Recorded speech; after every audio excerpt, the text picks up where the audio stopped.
In this video, you will learn how to set up the default quantity of any special or group of products. Let's dive in now. Make sure you have activated the MinMax Premium Plugin. Navigate to the Manage Rules section. There, click on the Add New button to create a new rule configuration. In the configuration settings, ensure that the status is activated to enable the rule. Next, add a descriptive title for the rule to help it be identified by admin. For example, the women's clothing category. Move to the Advanced Rules section. In this, I will first select the category option from the drop-down list and apply the default quantity that falls under the category by selecting the women's category under clothing from this drop-down list here. Now, let's define the actions. For example, the minimum quantity is set to 1 per product. The maximum allowable quantity is 20 per product. The step quantity remains unchanged. The default quantity is also set to 2 by default. Once these settings are configured, click on the Save Settings button, which redirects to the rules list. You can now see the newly created rule title here and the active status for easy tracking.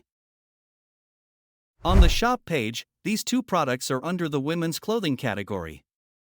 Click this product to open, and you will see the default quantity is automatically set to 2 when a customer adds the item to their cart.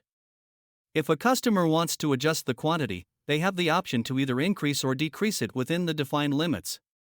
For example, after adding the product to the cart, you can go to the View Cart page to confirm the default quantity. Now, let's look at variable products. Open this variable product by clicking it. After selecting any variation, you will notice that the default quantity is again preset to 2. When the customer adds this item to the cart, the default quantity is applied automatically. Customers can still increase or decrease the quantity as per their needs, provided they stay within the defined range. If the customer wants to increase the quantity to 6, they can adjust it and click on Update Cart.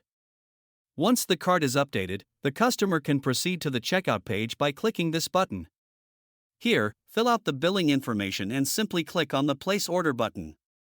It will take some time to process the order.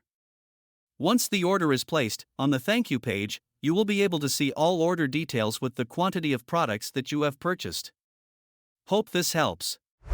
For premium plugins, visit our website, and to test the plugin, click on the link below given in the description.